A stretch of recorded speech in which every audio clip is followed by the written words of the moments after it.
Obrigado por esse momento nosso aqui de comunhão, de amizade, Senhor. Como é bom a gente encontrar aqui todos os domingos, saber como as pessoas estão, dar uma palavra de encorajamento ao longo da semana, Senhor. Muito obrigado, Senhor, por esse momento nosso aqui, por essa família, ó Pai. Nós te agradecemos. Temos que te agradecer, Senhor, pela vida do pastor Luciano. Que o Senhor possa, Senhor, ministrar através da vida dele, Senhor, para a gente, ó Pai. Em nome de Jesus. Privilégio mais uma vez poder estar aqui compartilhando o que Deus tem colocado no nosso coração. Há uma responsabilidade sempre muito grande, uma bênção, uma responsabilidade sempre que eu subo aqui. É com alegria, com temor e com tremor que a gente compartilha aquilo que Deus tem colocado no nosso coração. Um assunto sobre o qual eu nunca preguei, eu acho que antes nesta igreja. Talvez vocês nunca tenham me visto fazer uma pregação sobre isso, por N motivos, N razões que não vem muito ao caso, mas eu estou fazendo essa introdução, porque pode ser que tenhamos aqui presente algum visitante que vai dizer o seguinte: lá vem um pastor pregar sobre a mesma coisa que todos os pastores pregam. Então saibam que nos meus mais de uma década de ministério pastoral, talvez que na minha memória possa alcançar, essa seja a primeira vez que eu falo sobre esse tema, sobre esse assunto. É um assunto deveras importante, mas que eu sempre preferi me relacionar com esse tema de uma maneira mais orgânica e menos legalista. Mas é um tema de suma importância para a nossa vida. Nós vamos hoje falar sobre o pecado. E pastor só fala de pecado ou de dinheiro, é o que dizem por aí. Esse é um pastor que fala pouco de dinheiro e fala muito pouco de pecado.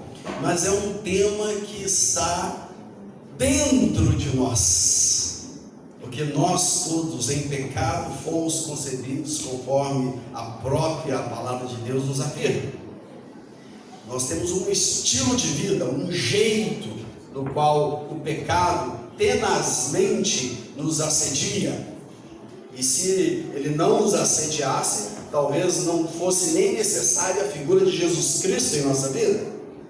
Mas Jesus Cristo ele tem um papel muito específico, e quando a gente fala assim: eu estou querendo buscar a minha salvação, por quê?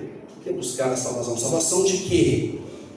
O que é que na sua consciência te diz que você não é salvo? O que é que na sua consciência te culpa ou te puxa para baixo?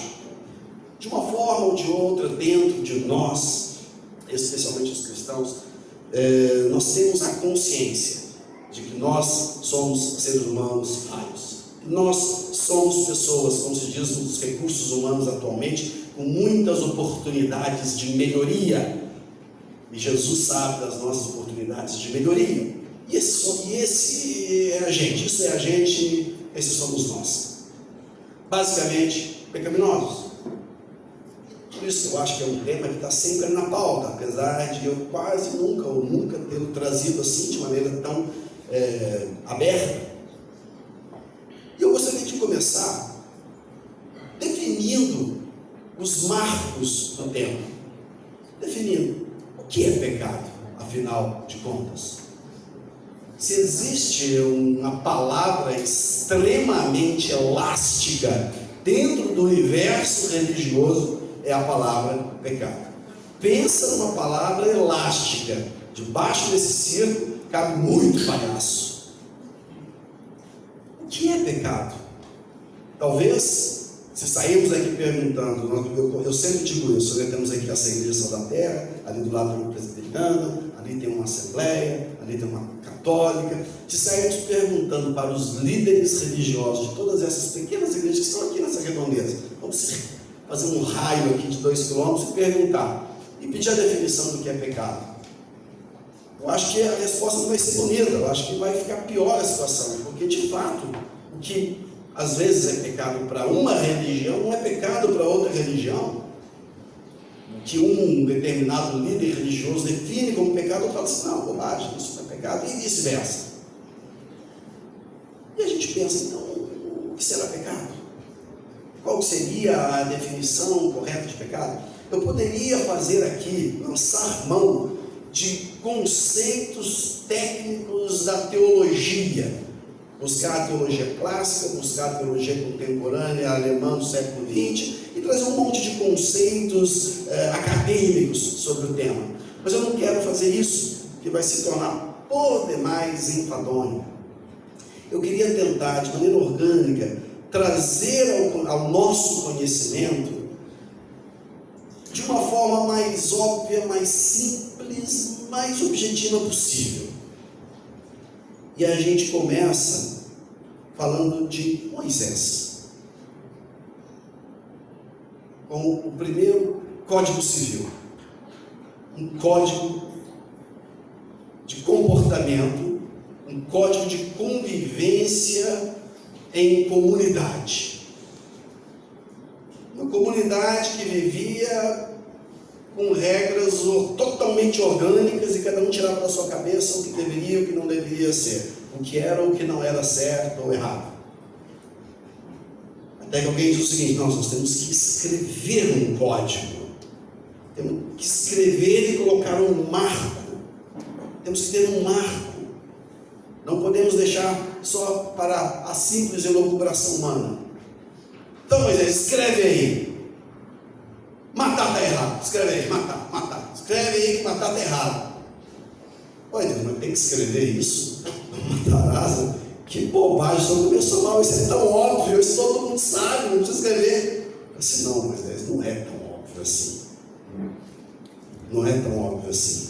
Né, Moisés? Vamos começar por você mesmo, você é um assassino. Você é o primeiro, você já é um assassino. Já matou alguém lá no Egito, escondeu o corpo. Você não tem nenhum problema com matar alguém, não. Escreve aí. Não vale matar. Vamos começar com essa lei. Vamos botar ela no meio. Não é óbvio, não era óbvio. Talvez hoje seja óbvio. Mas se nós voltarmos para culturas tribais de 3, 4 mil anos atrás, matar não era um erro, matar era um mérito. Mérito. Puta, foi lá e matou mesmo. Aí não leva desafio para casa. Pensa num cabra macho, cabra bom, sangue tipo Moisés, assim, sangue cearense, vai lá e mata mesmo. Moisés devia ser cearense, eu acho. Tirou lá a peixeira, enfiou no bojo, e comigo ninguém pode. Isso é assim. Cabra bom. Né? Escreve aí também. Vamos lá. Não pode comer a mulher dos outros. Não, mas isso está... Essa lei está dura demais. Por que não pode? Não pode porque eu não quero. Mas só porque você não quer? Por que não pode? Vai ser confusão, isso é uma coisa boa, todo mundo faz, isso está se metendo demais na vida nossa. Que lei doida é essa? Não pode. Por que não pode? Não, porque aí vai dar morte, vai dar confusão, depois não sabe quem é o filho, aí o filho nasce cheio de problema de cabeça e tal. Assim que é bom, que aí vai dar trabalho para os psicólogos, Deus, deixa. Tem um monte de gente doida. Não. Vamos mitigar riscos. Coloca aí. Cada homem com a sua mulher, cada mulher com o seu homem, e assim vai ser. Para algumas culturas talvez fosse óbvio, para outras nem um pouco óbvio. De tal sorte que surge assim 10 mandamentos, código de conduta social. Daqui a pouco outras leis que está escrito aqui, Deuteronômio, em outras partes da Bíblia, passa-se a ter um código de convivência, um código sanitário, como evitar doenças. E vai se migrando de uma cultura tribal para uma cultura dita civilizada, onde começa a ter respeito à propriedade privada, respeito aos bens, respeito aos mais frágeis dentro daquele sistema social, ordem. E aí, alguém fala o seguinte: e se não cumprir uma dessas regras, a gente vai dar o nome de pecado. Pronto. O descumprimento a uma lei. Descumpriu a regra, qual é o nome? Contraventor? Não, pecador. Vamos chamar de pecador, o nome mais bacana. Basicamente, o pecado é a contravenção de uma norma religiosa, norma de conduta. social. Isso é um pecado. Existe uma lei, e a lei, ela traz à tona o pecado. Como diz lá Paulo, ele brinca muito com essa história. Então, se não tem lei, não tem pecado. É quase isso. Quase isso mesmo. Se não tiver lei, não tem contravenção. Então, o pecado é um negócio extremamente elástico, quase inexistente. Mas quando eu coloco um marco, coloco uma regra, passa a existir a contravenção da lei, da regra. No caso religioso, a gente inaugura de maneira muito concreta o que é que pode ser considerado pecado ou não. Só que Jesus, ele dificulta essa situação, ele problematiza essa situação. Estava tudo certo, porque não se sabia exatamente o que era, o que não era pecado. Vem Moisés, bota a ordem no barraco e diz: ó, isso é pecado, aquilo não é pecado, assim não pode, isso não pode. Resolveu, eu passo a ter uma cartilha de bons comportamentos que vai me absolver ou me condenar conforme o cumprimento ou não daquela cartilha. Mas Jesus dificulta a situação, ele problematiza. Ele começa a dizer assim: eu gostaria de dizer que Moisés estava errado. Aí alguém fala assim: manda matar, crucifica que o cara ficou doido. Como é que é aí? Eu gostaria de dizer que a regra de Moisés está falha. Quem é você, Galileu? Que história é essa? Como assim a lei de Moisés está falha? Moisés, um herói da fé, nosso mestre Moisés, escreveu ali os 10 mandamentos, viu Deus, como falha? Claro, não falha. Porque Moisés escreveu o seguinte: não adulterarás. Ou seja, não tenha uma conjunção carnal com uma pessoa casada, ou sendo você casado fora do casamento. Não foi isso? Foi isso que ele disse. Pois é, mas essa lei não vale mais. Não? Oba! Agora Jesus, eu sabia que você era o cara. Não, vem cá, já gostava, nosso povo líder. Falei: não, é o seguinte, eu porém vos digo, é uma nova regra. Se você só olhar uma mulher com uma intenção impura, você já adulterou com ela. Crucifica! Pega a coisa lá, crucifica. Esse cara aí está doido, piorou a situação. Que Moisés mandou não fazer. Não está dizendo que só pensar já era. Desse jeito que vai ser salvo. Esse cara aí piorou a situação. Moisés falou: olho por olho, dente por dente. Lei de Hammurabi. Moisés era fã de Hammurabi, código de Hammurabi, olho por olho, dente por dente. Né, doutora? A grande contribuição do código de Hammurabi para quem é da área do direito. Moisés adorava o código de Hammurabi, só você sabe qual veio antes, a lei de Moisés ou de Hammurabi, mas pela arqueologia foi Hammurabi. E aí ele falou: olho por olho, dente por dente. Eu, porém, vos digo: se alguém te subtrair o seu blazer, dê para ele também a camiseta. Não é para meter a mão na cara, não, sair correndo, dar um tiro, entregar na mão do Márcio. Esse Márcio, leva ele ali e faz lá alguma coisa com ele entre a viatura e a delegacia, para ele já chegar lá sem falar mais nada. Não é assim que tem que ser? Eu disse: não. Se alguém te subtrair o blazer, dá também a camiseta. Uma outra lei. Piorou, dificultou, ficou difícil demais. De tal maneira que Jesus, ele faz o que com o pecado? Ele amplia as possibilidades. Ele tinha uma regra. Ele fala assim: olha, é bem mais complexo do que isso. Bem mais complexo do que isso. Ou seja, Jesus, ele tira o pecado do contexto jurídico legalista E ele insere o pecado no contexto ético-comportamental. Dificulta. A gente vive ali mais ou menos 300, 350 anos, em média, após a filosofia clássica grega. Nesse momento, o ser humano ele já tinha capacidade cognitiva com alto poder de abstração.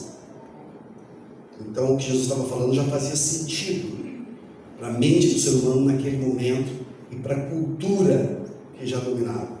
O homem já conseguia abstrair. Lá em Moisés, aquele povo tribal, não sabia o que era abstração. Ou tinha que ser preto no branco para dar certo. Jesus fala assim: olha, vocês já não precisam mais desse alho. Vocês já conseguem raciocinar. Vocês já conseguem abstrair. Vamos sair do legalismo, vamos entrar no mundo da ética, de tal maneira que o pecado deixa de ser algo exatamente escrito, mas você vai ter condições de você mesmo se julgar, e com muita honestidade você vai conseguir dizer para você se o que você está fazendo é pecado ou não. Não vai precisar mais de um deusinho ali te segurando: não faça isso, não faça aquilo. Você vai conseguir entender. E é o que Jesus faz. Ele amplia, ele deixa isso mais difícil. De tal maneira que determinado discípulo fala assim: mas Senhor, se for assim, ninguém será salvo. Ninguém. Isso aí fala lá no contexto dos ricos, ou seja, da ética, de como lidar com o dinheiro. Em determinado momento ele traz um conceito de dinheiro que não era um conceito mais monetário, de quantidade, mas um conceito de relacionamento com o dinheiro, não mais de quantidade. E quando ele fala do conceito de relacionamento com o dinheiro, alguém diz: mas então ninguém será salvo. E o que ele responde? Ele responde? Ele fala: é mais fácil um camelo passar no buraco de uma agulha do que um rico ser salvo. Então, ninguém será salvo. Como é que alguém pode ser salvo? Ninguém será salvo. Ele responde: é isso mesmo. É isso mesmo. Mas então ninguém será salvo? Eu falo assim: desse jeito? É isso mesmo. Você matou, pensou rápido, né? Caramba, está usando a cabecinha. É isso mesmo, esse é o raciocínio lógico. Ninguém será salvo. Vírgula. E ele continua a frase. Você busca lá e ele continua a frase. Mas aquilo que é impossível aos homens é possível para Deus. Ou seja, a salvação não veio para você, que é impossível mesmo. Ninguém será salvo por si próprio. Ninguém será salvo por cumprir uma norma. Ninguém será salvo por cumprir uma regra. Ninguém será salvo por cumprir a sua própria ética.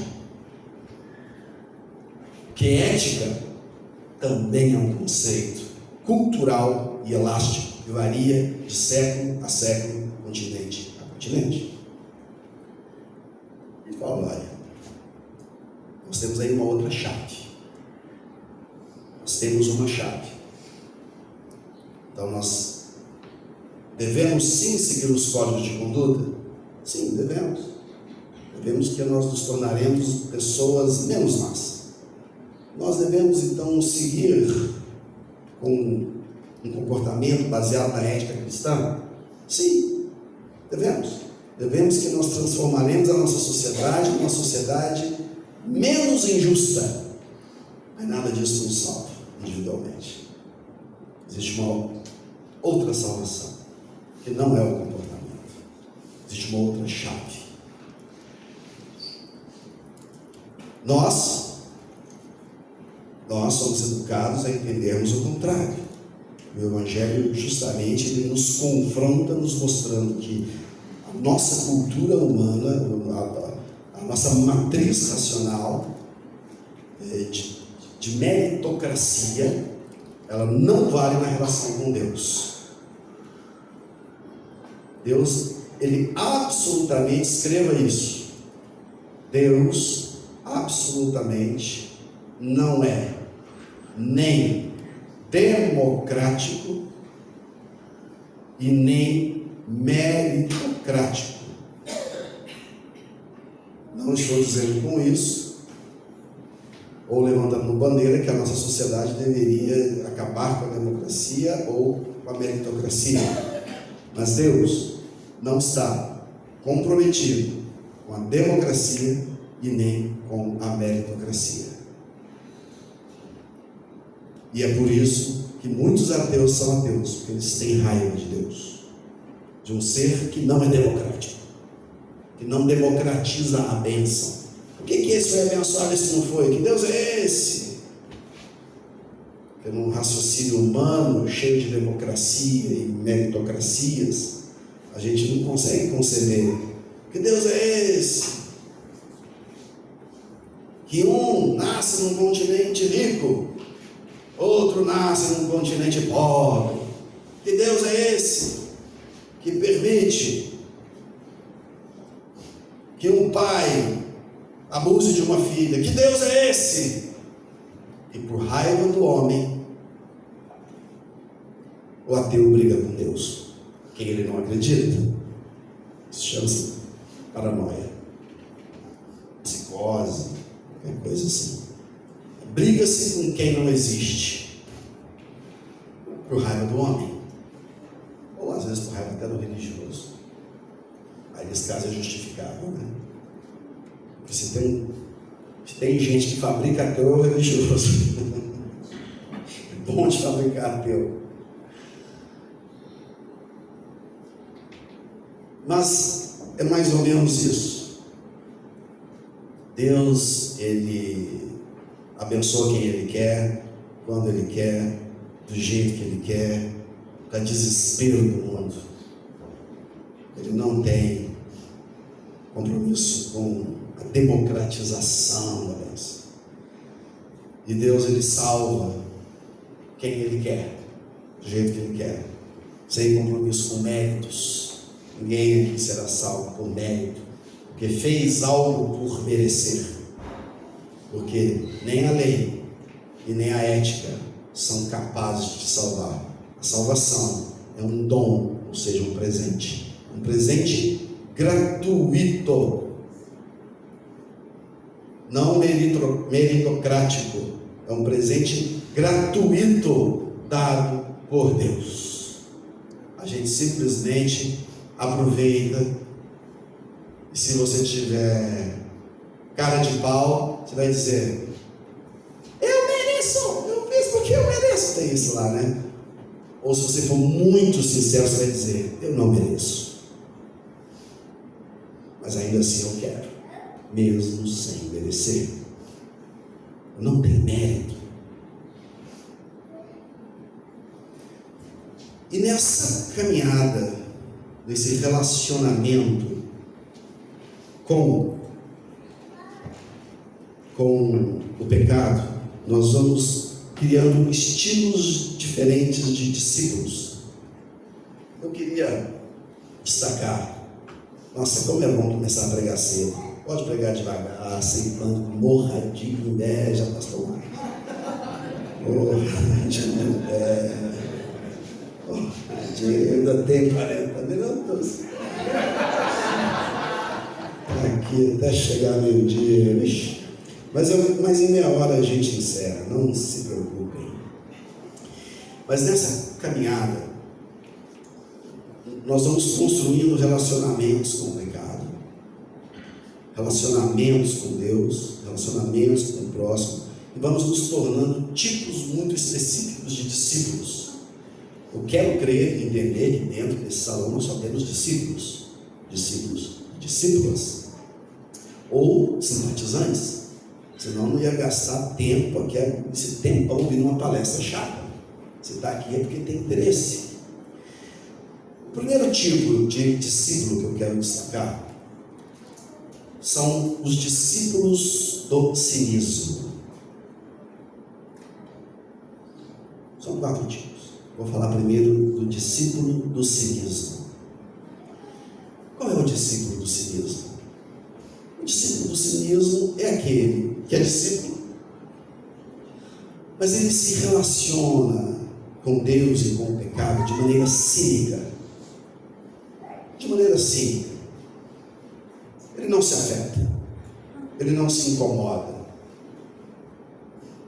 Ele caminha, vem na igreja, abraça todo mundo, caminha com Deus, usa o crachá de cristão, se beneficia até das bênçãos de Deus, porque as bênçãos de Deus, elas vêm sobre bons e sobre maus, mas ele tem um cinismo nessa relação, mais ou menos assim: bem, o pastor me disse que eu estou salvo, o pastor me disse que o sangue de Jesus era suficiente para a remissão de todos os meus pecados, e não somente os meus, mas também de toda a humanidade, daqueles que sequer ainda nasceram. E os pecados ainda não cometidos por mim, perdoados já estão na cruz de Cristo. Caraca, beleza, então eu posso caminhar livremente, cometendo os meus delitos e as minhas transgressões, mantendo uma relação assim, cínica com a fé. Uma relação cínica, sem compromisso.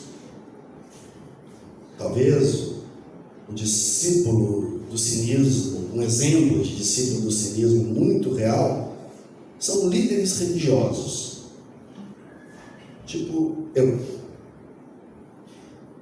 No geral, líder religioso é aquele cara que vomita regra, ou que vomita santidade.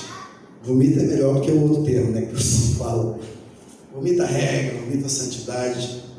Mas desde a época de Cristo, tem um comportamento muito peculiar. Jesus falava assim: vocês, religiosos, vocês que colocam nas costas do povo regras pesadas que vocês não cumprem, coloca fardos pesados, mas vocês mesmos são incapazes de fazer o que vocês mesmos obrigam. E aí ele finaliza com a seguinte palavra: hipócritas. E ele diz o seguinte: vocês que são discípulos do cinismo, hipócritas, quer que eu diga uma coisa para vocês? Vocês que se relacionam com o pecado de forma cínica,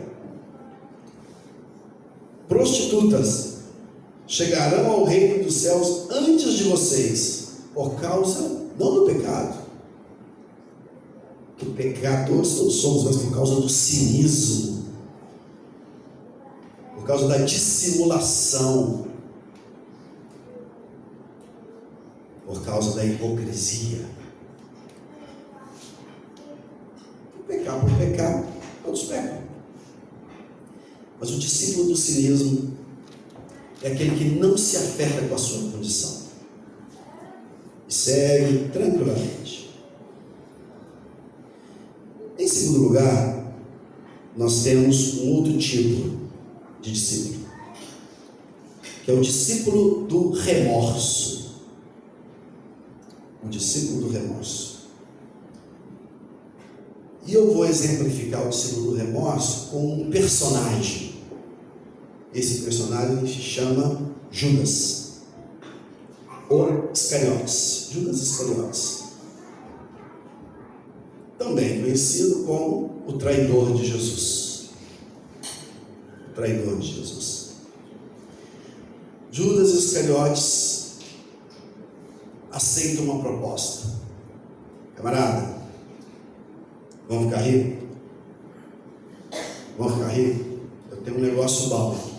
Tem um terreno ali, ó, ali no Gama, tal, tá sem escritura. A gente vai ali naquele terreno, bota ali um galpão, tal. Quando os caras chegam, a gente fala que já tinha, tal. A gente vai lá em Guapó, Goiás, consegue uma escritura, até desembrulhar esse bolo todo, quer que tem uma escritura de cá, tem escritura de lá, a gente fala que a outra aqui é forjada, faz a grilagem. Sabe o que é grilagem? Grilagem eu descobri, achei engraçado, né? Pega uma escritura nova, põe dentro de uma caixa cheia de grilos, os grilos começam a comer ali na escritura e fazer cocô na escritura e tal, defecar.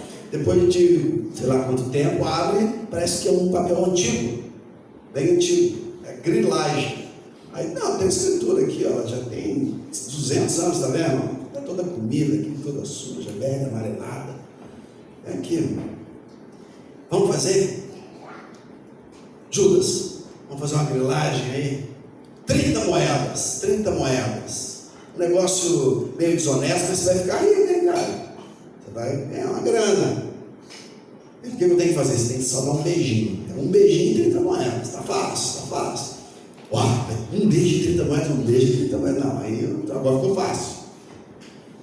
E ele entra nessa aventura. A aventura de ganhar dinheiro passando a perna nos amigos. E aí, Luciano, o carro é batido? Não, o carro não é batido, não. Não, o carro nunca foi batido. Vamos fechar o negócio aqui, o carro não é batido. Não, vamos fechar o negócio aqui na hora, aqui, ó. Batido não. O motor, motor, ó, legal demais, motor muito bom.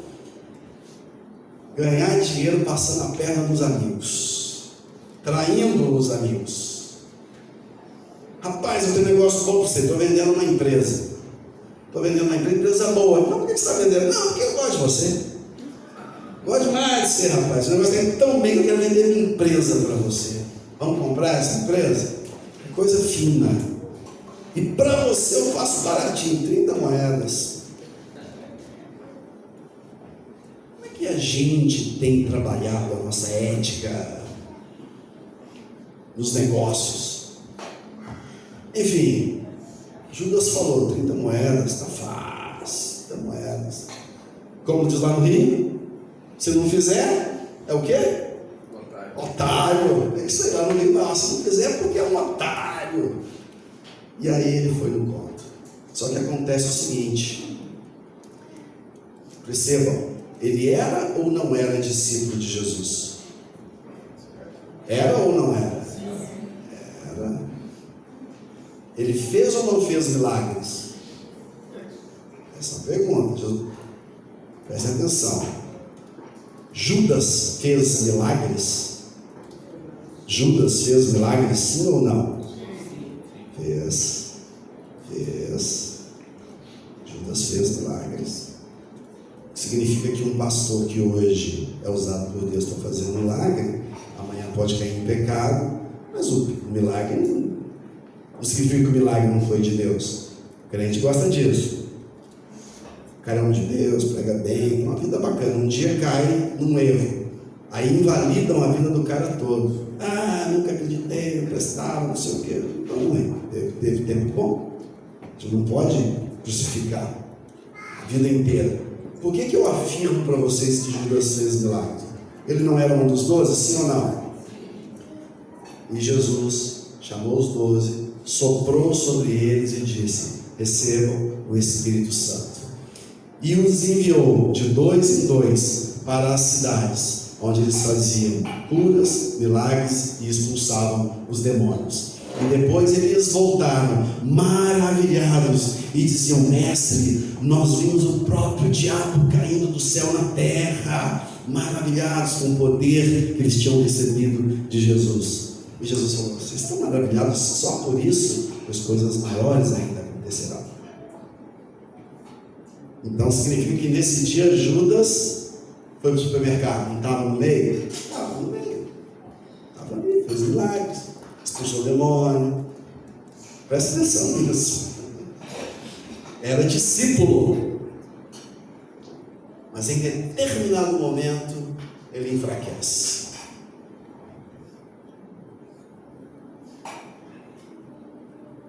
Só que não foi da noite para o dia. Ele não tinha uma conduta ilibada, e de repente, a partir de uma conduta ilibada, ele pira o cabeção e eu quero 30 moedas. Não, a coisa vai acontecendo. Por que eu posso afirmar que com ele foi acontecendo?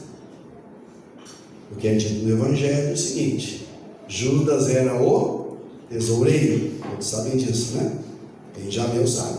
Judas era o tesoureiro. É ele que recebia a grana e colocava no alforge, colocava na sacolinha, colocava no embornal. Era ele o tesoureiro. E diz um dos autores do Evangelho que ele subtraía de vez em quando um dinheirinho ali do caixa. Ele dava uma subtraídazinha. Então a coisa vai acontecendo devagar. Não começa com uma traição, começa por 30 moedas. Começa com uma licenciosidade. Vai permitindo uma coisa pequena. Aí fala assim, aconteceu nada, não peguei um câncer, não peguei uma doença, não deu nada, estou aqui, continuo falando em línguas, orei, continuo curando. Aí tá mais assim. Aconteceu nada. O diabo não me comeu, a vida segue normal. Aí vai dando mais um passinho. E assim a gente vai se permitindo. Até que um dia, nessa fome por grana, alguém faz uma proposta. Bicho, fica de mixaria aí, de 10 em 10, tá parecendo garçom. Vamos pegar logo 30 moedas, rapaz. Tu é filho do rei. Vamos lá, vamos andar de Ferrari, meu amigo. Que coisa é essa? E ele topa. Mas no minuto seguinte, no instante seguinte, ele fala: o que foi que eu fiz? Judas se arrepende ou não? Ele se arrepende. Como é que eu posso afirmar que ele se arrepende? Se ele não se arrependesse, ele iria pegar a moeda, ele iria viver a vida dele. Mas aí Judas mudou de cidade, virou um homem rico, comprou propriedades, cavalos, e seguiu a vida dele, feliz da vida. Mas não, ele devolve o dinheiro, ele se arrepende, ele pega a maleta, tira tudo da cueca e fala assim: está aqui a grana que estava na cueca, eu não quero mais essa grana na cueca, eu aceitei o dinheiro do suborno aqui para construir essa ponte, mas eu não quero mais o dinheiro. Isso se chama arrependimento. Arrependimento não é só no coração, tem que vir acompanhado de uma ação. Ele devolve. O que os caras falam? Não, eu não vou receber dinheiro de traição. Esse dinheiro é sujo. Ainda assim ele joga as moedas, sai amargurado, angustiado e pensa o seguinte: não tem solução para mim. Remorso. Entra em profundo remorso. Não tem solução. O que eu fiz é muito errado. E eu já vinha fazendo. Olha onde eu cheguei. Eu cheguei no fim do poço. Eu fui dando licenciosidade para um comportamento pecaminoso e inadequado que eu sabia. E que eu sabia que o mestre sabia. Porque Deus está vendo tudo que eu faço. E eu sabia que Jesus estava vendo o que eu fazia. E Ele não me repreendia, porque Ele queria deixar que eu mesmo, na minha maturidade, mudasse o meu próprio comportamento. Ele não queria me colocar um cabresto, porque Ele tinha dito assim: a lei de Moisés de cabresto não vale mais. Agora é a lei da ética, da consciência, da liberdade, de você saber o que é errado e você não fazer. E o mestre sabia, e eu sabia que ele sabia, e ele estava esperando que eu fosse simplesmente ético, que ele não queria colocar uma lei mosaica, ele queria uma nova aliança com a humanidade e comigo. Mas eu deixei me levar pela minha licenciosidade, e eu estou com um remorso profundo, e o remorso é tão grande que eu não consigo mais seguir a minha vida espiritual. Eu vou sair da igreja, eu vou abandonar Deus. Os meus pecados são tão grandiosos e o meu remorso é tão profundo que eu não consigo olhar para Deus. Eu vou cometer um suicídio espiritual. Adeus, Deus. Está tudo acabado entre nós. Porque o Senhor é santo e eu não sou. Eu não consigo olhar para você. O meu remorso é muito grande. Judas parte para as vias de fato, mas muitos dos discípulos do remorso partem para um rompimento relacional, entendendo que não há solução, mas sempre há solução. Vem o terceiro tipo,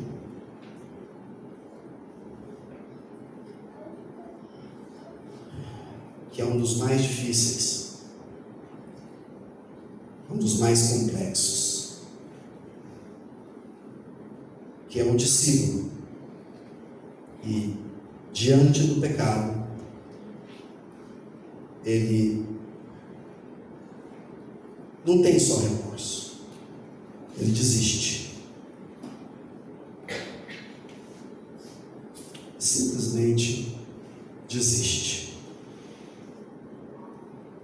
Ele não busca um rompimento radical, como fez Judas, mas ele desiste. Eu queria usar aqui como exemplo Pedro, o apóstolo Pedro. Para mim é uma das histórias mais lindas dos evangelhos, especialmente narrada por João. Nós conhecemos a história, vou contar aqui rapidamente. Judas entrega. E Pedro ele diz o seguinte: Senhor, eu jamais te abandonarei. A palavra de Pedro abre parêntese, aspas, abre aspas. Eu estou pronto para, se necessário for, até morrer contigo, fecha aspas. Senhor, eu estou pronto para morrer por você, ou para morrer por você, fecha aspas. Resposta de Jesus: Pedro, não me faça rir num momento tão difícil como esse. Eu aqui sendo entregue e você contando piadinha. É um fanfarrão mesmo. Pedro. Deixa eu te contar, Pedro. Hoje mesmo, antes que o galo cante, ali para 5 da manhã, 4h30, antes que o galo cante, você vai dizer que não me conhece 3 vezes. Você vai me negar 3 vezes.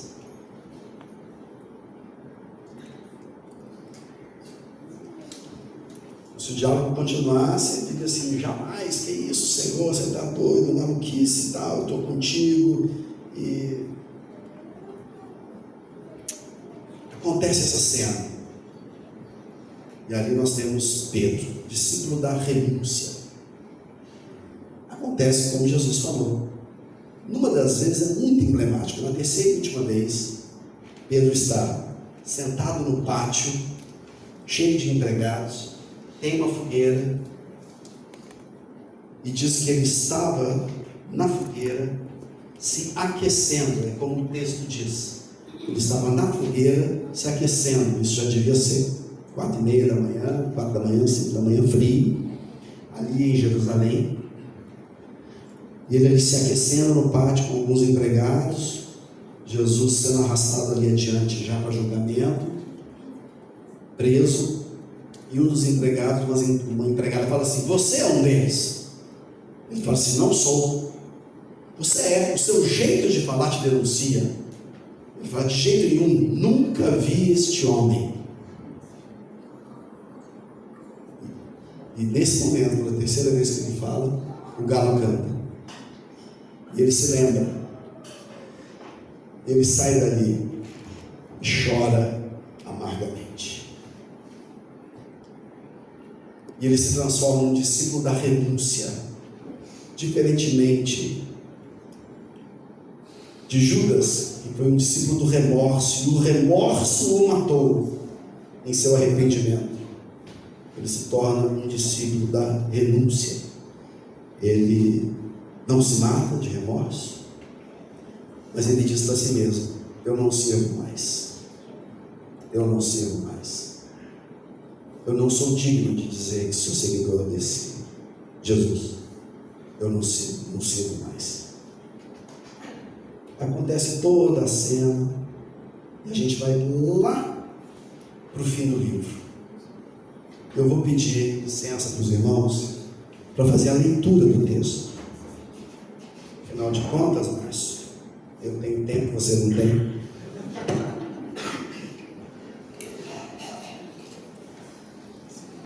Depois eu te ensino, truque.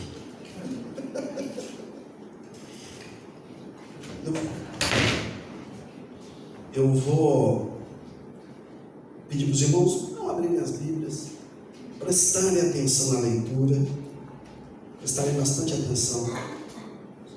Eu vou ler pausadamente, colocando uma carga emocional em cima, para a gente poder se transportar para essa cena. A última cena. Pedro numa fogueira, se esquentando do frio. E pela terceira vez ele diz: não conheço Jesus, não conheço esse homem. Depois disso, Jesus apareceu outra vez aos seus discípulos, na beira do lago da Galileia. E foi assim que aconteceu. Estavam juntos Simão Pedro e Tomé, chamado Gêmeo, Natanael, que era de Caná da Galileia, os filhos de Zebedeu, e mais 2 discípulos. Simão Pedro disse aos outros: eu vou pescar. Nós também vamos pescar com você, disseram eles. Então foram todos e subiram no barco, mas naquela noite não pescaram nada. De manhã, quando começava a clarear, Jesus estava na praia. Porém, eles não sabiam que era ele. Então Jesus perguntou: moços, vocês pescaram alguma coisa? Nada, responderam eles. Então, joguem a rede para o lado direito do barco, que vocês acharão peixe, disse Jesus. Eles jogaram a rede e logo depois já não conseguiam puxá-la para dentro do barco por causa da grande quantidade de peixes que havia nela. Aí, o discípulo que Jesus amava disse a Pedro: é o Senhor Jesus. Quando Simão Pedro ouviu dizer que era o Senhor, vestiu a roupa, pois havia tirado a roupa, e logo se jogou na água. Os outros discípulos foram no barco, puxando a rede com os peixes, pois estavam somente a uns 100 metros da praia. Quando saíram do barco, viram ali uma pequena fogueira com alguns peixes em cima das brasas, e também havia pão. Então Jesus disse: tragam alguns desses peixes que vocês acabaram de pescar. Aí Simão Pedro subiu no barco e arrancou a rede para a terra. Ela estava cheia, com 153 peixes grandes, que mesmo assim não se rebentou. Jesus disse: venham comer. Nenhum deles tinha coragem de perguntar quem ele era, pois sabiam que era o Senhor. Então Jesus veio, pegou o pão e deu a eles, e fez a mesma coisa com os peixes. Foi essa a terceira vez que Jesus, depois de ter sido ressuscitado, apareceu aos seus discípulos. Quando eles acabaram de comer, Jesus perguntou a Simão Pedro: Simão, filho de João, você me ama mais do que estes outros me amam? Sim, Senhor, o Senhor sabe que eu o amo, respondeu. Então Jesus lhe disse: tome conta das minhas ovelhas. E perguntou pela segunda vez: Simão, filho de João, você me ama? Ele respondeu: sim, o Senhor sabe que eu te amo, Senhor. E Jesus lhe disse outra vez: tome conta das minhas ovelhas. E perguntou pela terceira vez: Simão, filho de João, você me ama? Então Pedro ficou triste. Ou Jesus ter perguntado 3 vezes: você me ama? E respondeu: o Senhor sabe que eu te amo. O Senhor sabe de tudo. O Senhor sabe mesmo que eu te amo, Senhor. E Jesus ordenou: tome conta das minhas ovelhas. Quando você era moço, Pedro, você se aprontava e ia para onde você queria.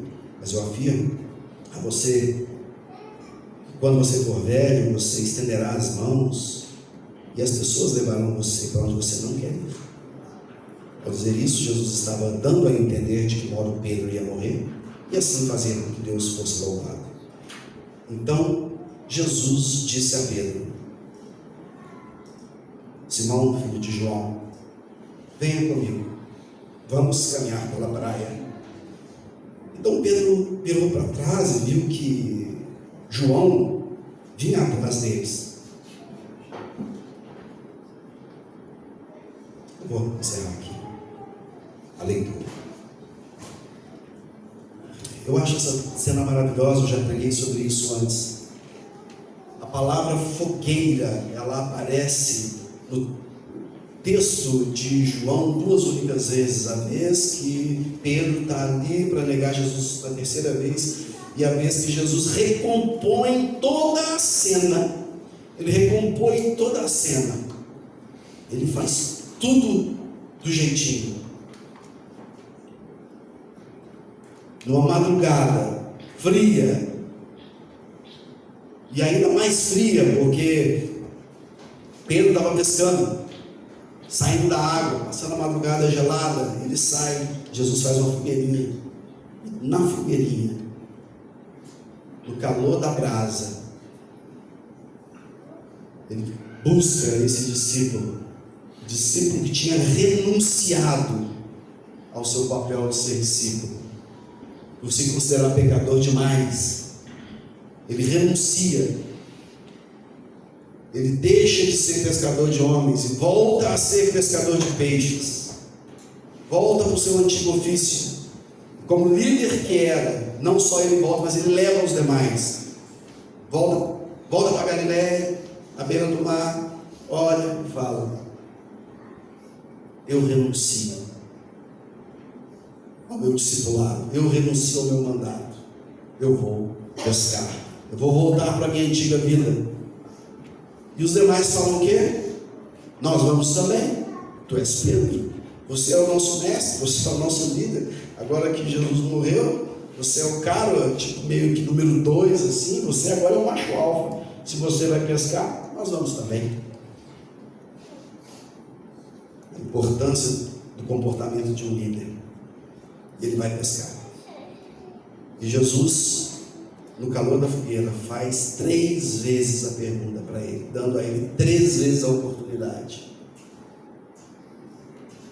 Pergunta: Pedro, aliás, no capítulo 1 do Evangelho de João, no primeiríssimo encontro de Jesus com Simão, diz lá que André, irmão de Simão,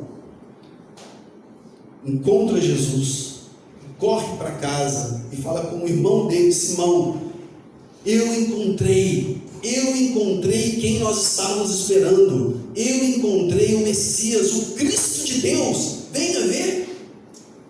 Ou seja, Pedro foi discipulado por André. Olha a coroa de André aí. E aí Simão vai e se encontra. André já estava com Jesus, Pedro veio depois. Pedro já foi um discípulo do próprio irmão. Quando Jesus olha para ele e fala assim: Simão Bar-Jonas, traduzindo, Simão filho de João, Simão Bar-Jonas, Simão filho de João, você já não se chamará mais Simão Bar-Jonas, você se chamará Cefas, que quer dizer pedra, que quer dizer Pedro em grego, Jesus fala na verdade em aramaico, chama de Cefas. Tu és Cefas.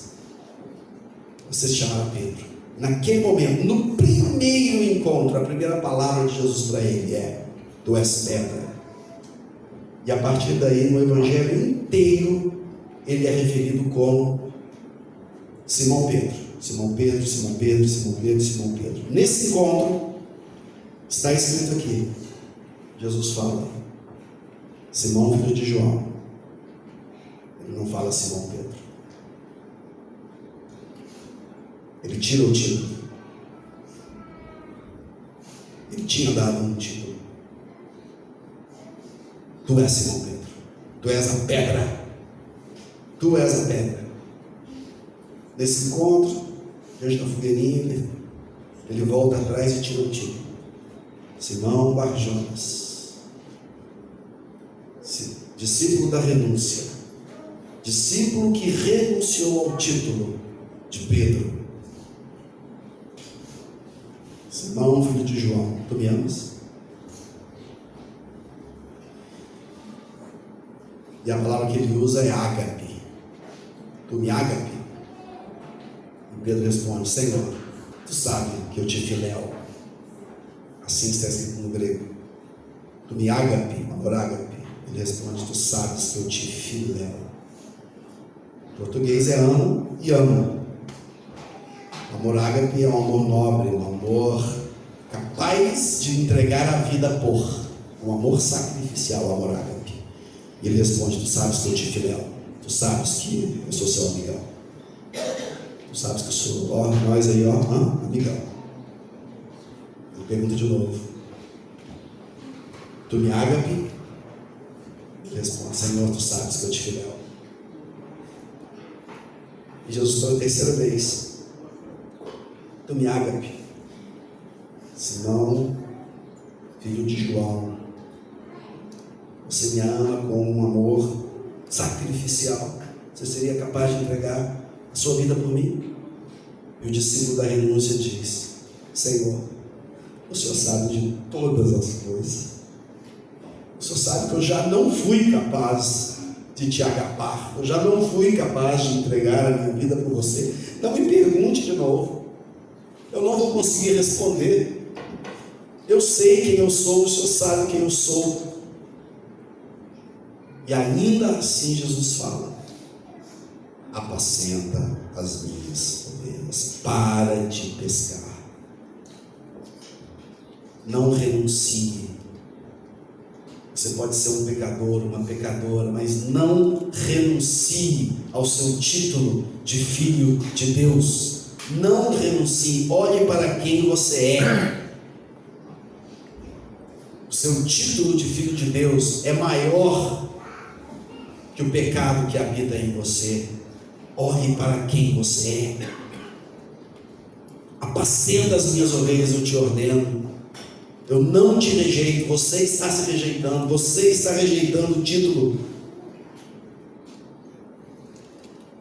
Mas apacenta as minhas ovelhas, eu estarei contigo. E nesse momento, por um processo de cura emocional, cura interior, cura espiritual, ele deixa de ser o discípulo da renúncia. Ele vira o quarto tipo de discípulo, que é o discípulo da caminhada. Jesus diz para ele, se levanta daquela fogueirinha, o sol já querendo nascer. Jesus fala: vamos caminhar comigo na praia.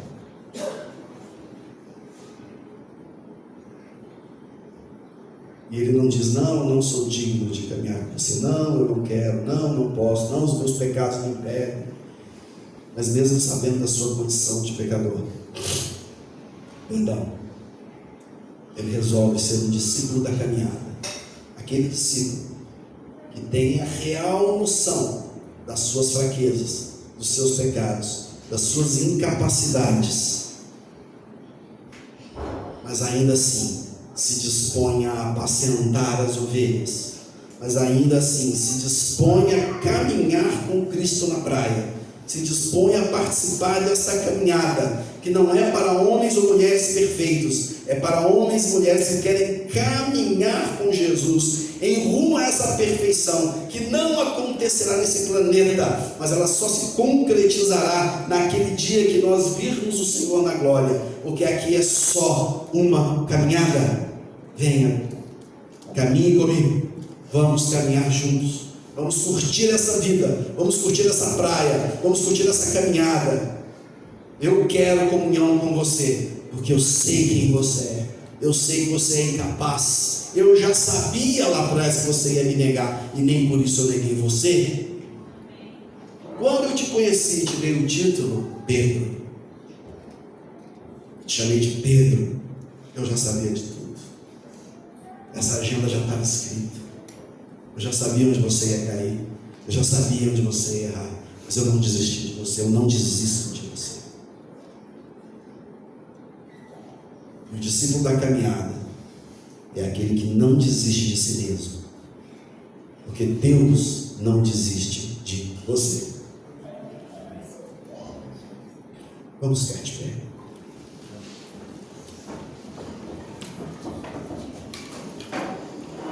Eu queria chamar a equipe de louvor aqui na frente. Enquanto os irmãos aqui sobem, eu quero pedir para você fechar os seus olhos. Aonde você está?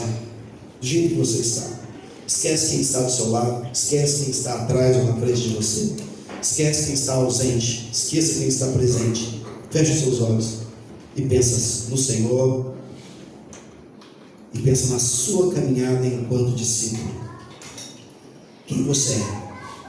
Você é um discípulo do cinismo? Você é um discípulo do remorso? Você é um discípulo da renúncia? Ou você quer reafirmar com o Senhor o seu compromisso de ser um discípulo da caminhada, mesmo você sabendo das suas limitações, impossibilidades, pecados, erros, fraquezas? Você aceita esse convite de Jesus? Vem caminhar comigo na praia, vem comigo e apacenta as ovelhas que estiverem próximas de você.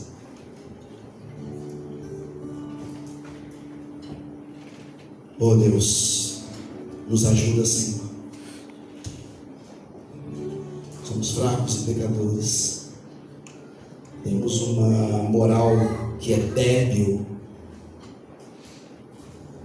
mas Pai, tem misericórdia de nós, que nós não sejamos, ó Pai, nem um discípulo do cinismo, convivendo com o pecado de forma cínica, incapaz de qualquer arrependimento sincero. Não permita que sejamos o discípulo do remorso, cometendo um suicídio espiritual por conta das nossas debilidades de caráter. Não deixa que sejamos, ó Deus, como Pedro estava, um discípulo da renúncia, que renuncia à paternidade de Deus por conta da ética cristã, mas nos ajuda a sermos um discípulo da caminhada. Nós queremos caminhar com o Senhor, queremos aceitar esse convite. Qualquer um que quiser nesse momento vir à frente para receber uma oração, se você quer reforçar com o Senhor esse discipulado, esse discípulo do caminho, essa pessoa que caminha com o Senhor e que tem a total consciência das suas limitações, debilidades, pecados, impotência, incapacidade espiritual, debilidade espiritual. Se você tem consciência, mas você não quer se entregar ao cinismo religioso, não quer renunciar à sua fé, venha à frente. Eu quero orar por você. Eu vou impor as minhas mãos sobre você, para que Deus possa fortalecê-lo nessa caminhada. Em nome de Jesus, venha à frente. Eu gostaria gostaria de chamar os demais pastores que estão presentes, pastor Bosco, pastor Márcio, demais pastores que eu não vi, podem vir para interceder pelos irmãos e irmãs.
As mãos, dê a mão para o seu irmão, e que a paz de Deus, que excede a toda compreensão humana, guarde em vossos corações e as nossas vidas, e que o amor de Deus que nos foi revelado por Cristo Jesus nessa caminhada na praia, nos convidando para sermos discípulos da caminhada diária e incansável, e que a consolação do Espírito Santo seja com todos vocês, meus irmãos e minhas irmãs, desde agora e para sempre. Amém.